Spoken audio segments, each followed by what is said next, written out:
on forever, and it was so fun. So thank you, especially all of you that are jumping up with pies and hands up in the air. So thanks for doing that. I have to just say that every time I get up on this stage, I'm in awe. And I am so thrilled to say, once again this year, thank you so much for being here to share tea with me. It is the highlight of my year and means the world to WestSide Baby. I don't have anything to put on my back, Mary Ellen, so I'm sorry. I'm going to keep trying to twirl and apologize in advance for when I get stuck. This year has been a year about family for me. And I think that that's why I've been so tuned in to all the incredibly personal ways that all of your families support WestSide Baby. You have a daughter who asked Santa for diapers. Someone got a promotion and decided to give a gift to WestSide Baby. There's even been a wedding where wedding donations were collected for WestSide Baby. And some champagne pop. You also chose to support WestSide Baby in honor of fallen kindergartners all the way across the country. You allowed us to support kindergartners right here from that gesture. Those are all big moments in our lives. They're not small, they're big. And when you had a big moment, you chose to include WestSide Baby. And you did that because you can, and you did it because you care. And I think WestSide Baby's job is to make sure that when you can, you have the tools to do it. And thanks to you, WestSide Baby served 22,000 children last year with parties.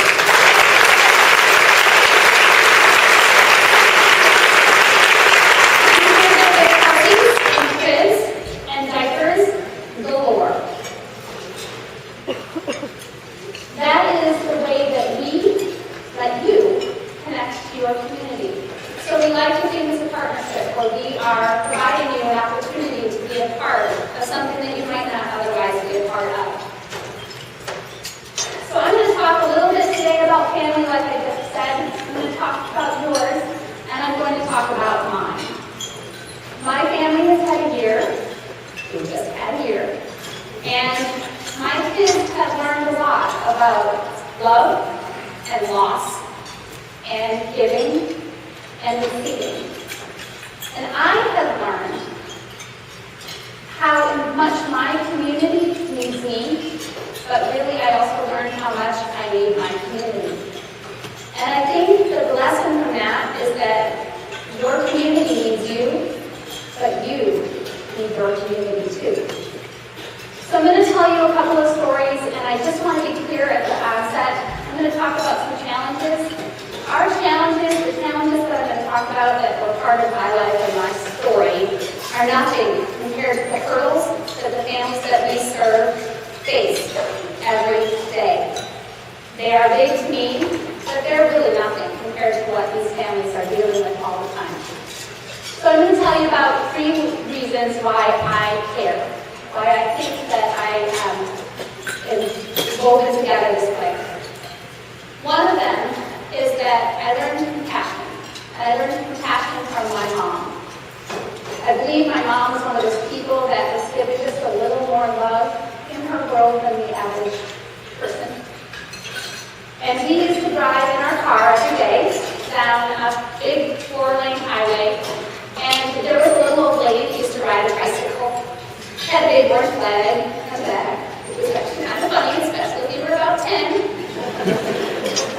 I laughed at her. I thought it was funny. My mom would always look at me and she would say, give her credit. She's trying. And from my mom, what I learned was not to judge the situations that others are in. My grandma, my Scottish grandma, Mary McInnes, taught me about strength. She used to share tea with me. She shared it with lots of milk and lots of sugar. And when we were adults, she also shared stories with me. And what she told me was that although that she was a very capable single mother, she lived through and survived domestic violence. And she told me with tears in her eyes, and in 1950, it wasn't an option to leave, but I'm not sure it was really something that she was even thinking about.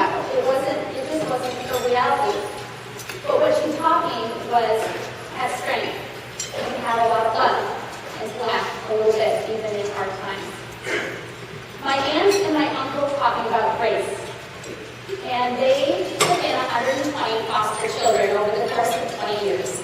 My aunt didn't sleep good night for 20 years. She did it all very quietly and patiently, and it's just what they did. They didn't ask for anything in return. My uncle's job in that relationship with the babies was to come home and sit in his big chair with a big old belly, and my aunt would set the baby on his belly every afternoon, and the baby would fall instantly asleep. That was what my uncle did.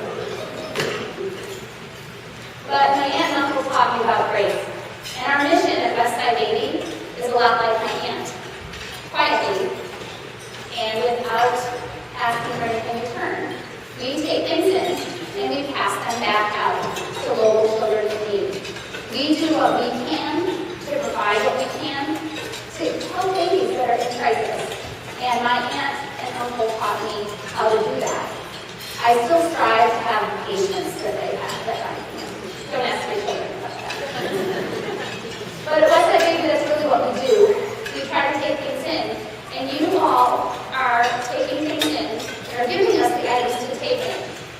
And you're being like my aunt, because you're teaching your children things like how to, at the birthday parties, how to collect diapers instead of having presents.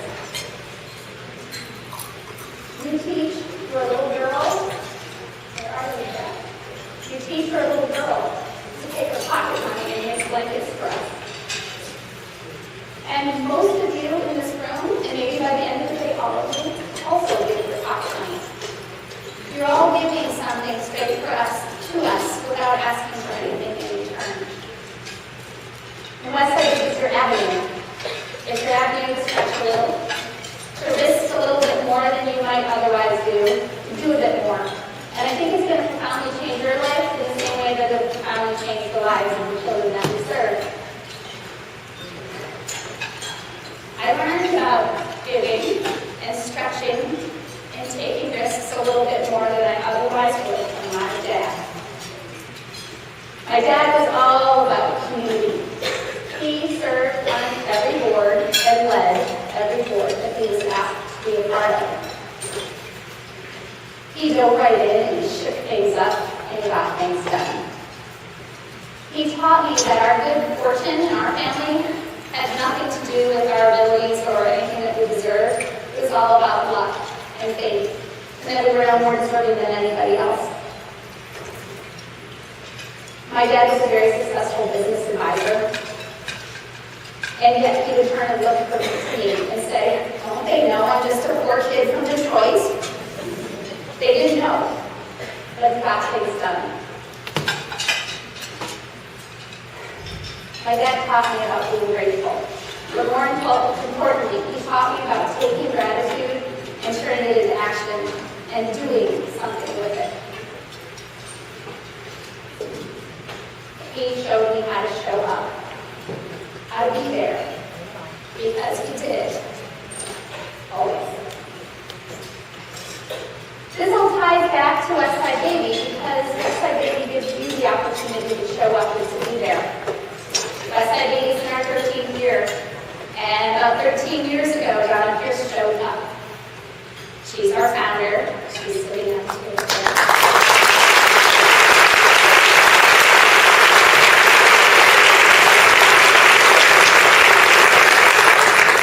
Donna chose to show up because she realized that food stamps don't cover diapers. She understood that kids were riding around without car seats and that babies were cold and they needed her to do something. She made a choice, and she did it.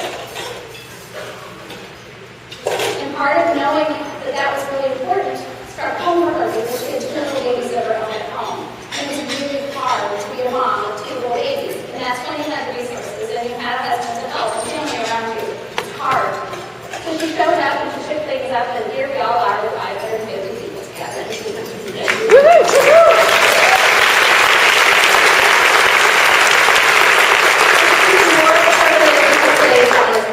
So we're not going to sing to her, but that's amazing.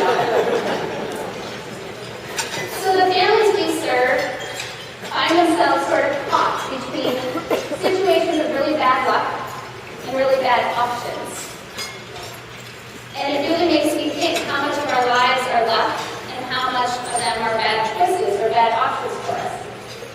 You're a poor kid from Detroit, and you become a business community leader.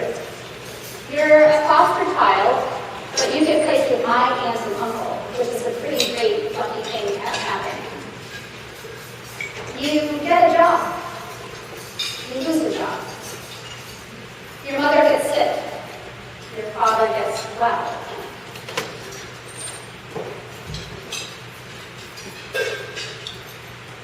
These are things that are about luck and choice. I don't think we have a whole lot of control over all of them.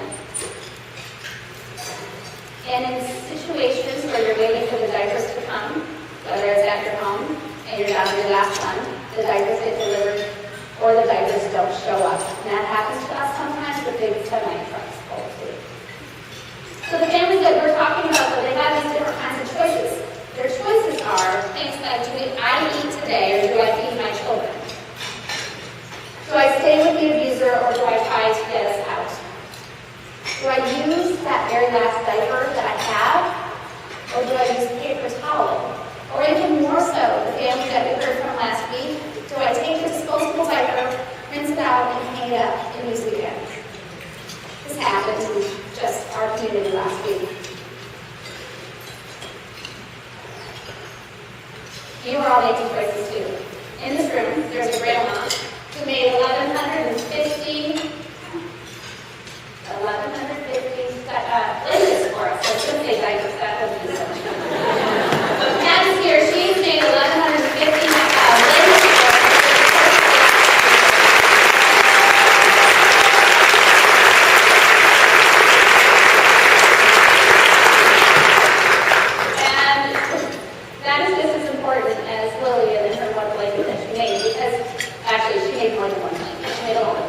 One very special blanket for us today. What that means is that there are children that are in homes today that don't have heat, but they're warm, which is great. I was going to have you look at this map to show you all of the amazing impact that we have had, but you can't actually see that map very well. So if you're close to it, you can see all the dark blue signs are the places where we have had the greatest impact in the city of Seattle and throughout King County. And White Center area has about 6,000 children served in that space. And most of you, many of you are from the West Seattle, White Center, Urian areas, and you can see that we do a lot right there. But you might also notice if you look down toward downtown Seattle that we're not really doing much at all. And that is where we can stand to just a little, stretch a little, and go into some places that we might not be comfortable with because they're new to us. We're going to try the next 3 years to reach into central Seattle and to areas like Georgetown and SoDo, and even a little bit up into Ballard, because we have learned that in King County there are 16,000 babies living in poverty. 16,000 babies living in poverty. And 86% of those babies live in the city of Seattle. So we know that there is much to be done. And most of them, many of them, are in the places that we're not in yet. So we're going to stretch a little and reach a little and do a little bit more with your help. In closing, I'm going to express a little gratitude because it's important. I'd like to ask the staff of WestSide Baby to please stand.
all the bustle that was happening. You're all making it happen.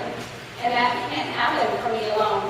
And you all gave me the gift of showing up and being here and doing what I can. So I need my community, and I love my community, and I thank you from the bottom of my heart for being there for me and letting me show up. Thank you.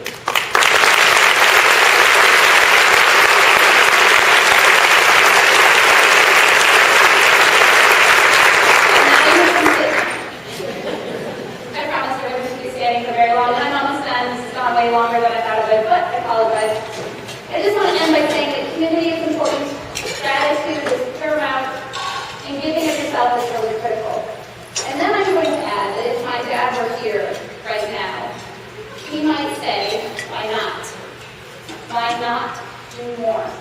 Why not risk more? Why not